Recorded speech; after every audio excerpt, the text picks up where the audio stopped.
Welcome back ka DIY! Happy New Year 2025!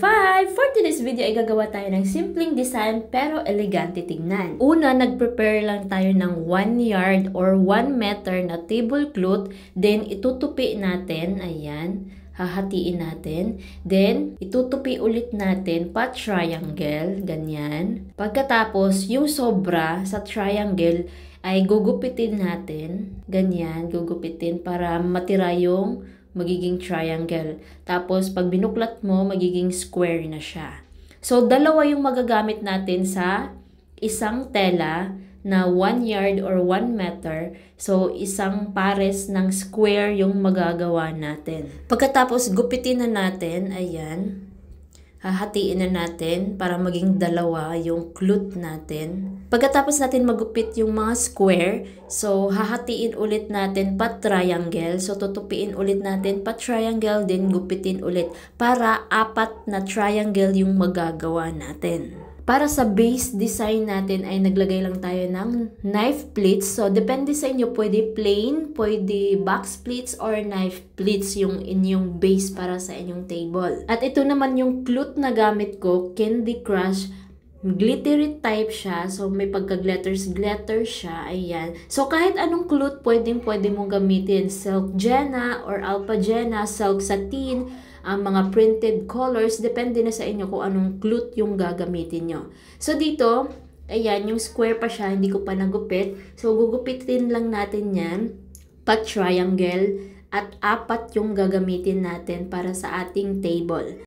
Pagkatapos, mag-marking na tayo sa ating table. So, magmamark muna tayo sa gitna, sa center ng ating table. Ayan. Then, magme-measure tayo ng 2 dangkal sa left and right side at hanapin natin yung center.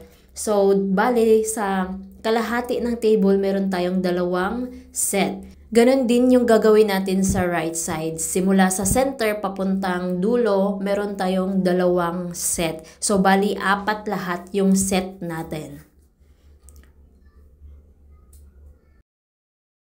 So, meron tayong 1, 2, 3, 4 set. So, dito muna tayo magsisimula sa left side. So, sa isang set, hahanapin natin yung center niya. Ayan, magme-measure ka lang ng tag-iisang dangkal. Then, hanapin mo yung gitna. Ayan.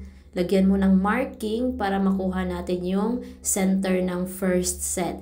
Then, yung triangle natin na cloth, tutupiin lang natin. Ayan. Then, ifo-fold lang natin ng konti yung cloth natin bago natin siya ipin. Ayan, para hindi masira yung cloth natin. Pagkatapos, ipantay lang natin yung dulo to dulo bago natin siya ipin. Ayan, at mag-measure tayo ng mga 1 inch para sa single pleats natin. Tapos, ipipin na natin siya sa center. Ayan.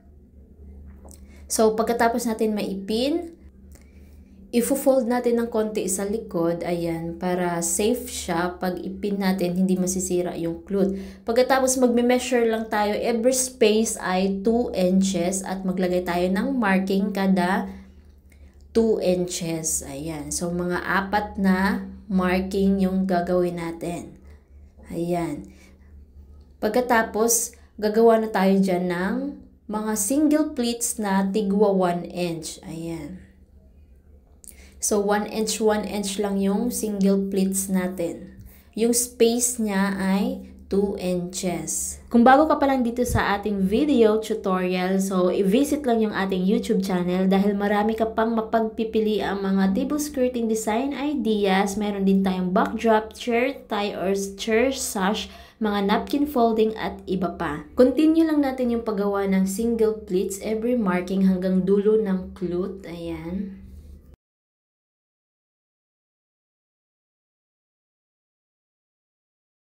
At dito, makikita na natin na meron na siyang pa-split. So, napakaganda niya na tignan. So, next naman, ganun din yung gagawin natin sa left side. Simula sa center, papuntang left, ay magme-measure ka muna ng tig to 2 inches bago maglagay ng marking.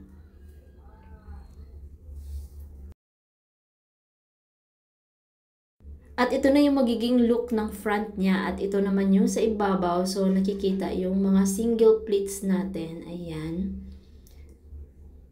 Pagkatapos, ganun rin yung gagawin natin sa second set, third set, at fourth set. So, i-continue lang natin yung mga triangle clute natin. Ayan.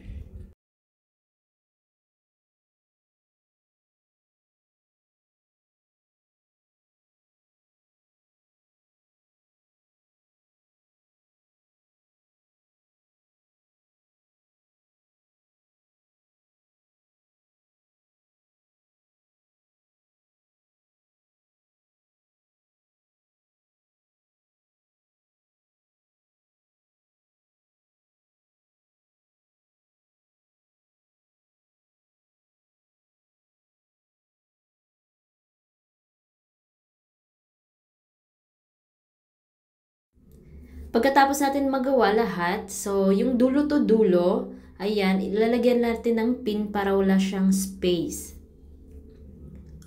Ayan, lalagyan mo lang siya ng pin, lahat ng mga dulo to dulo.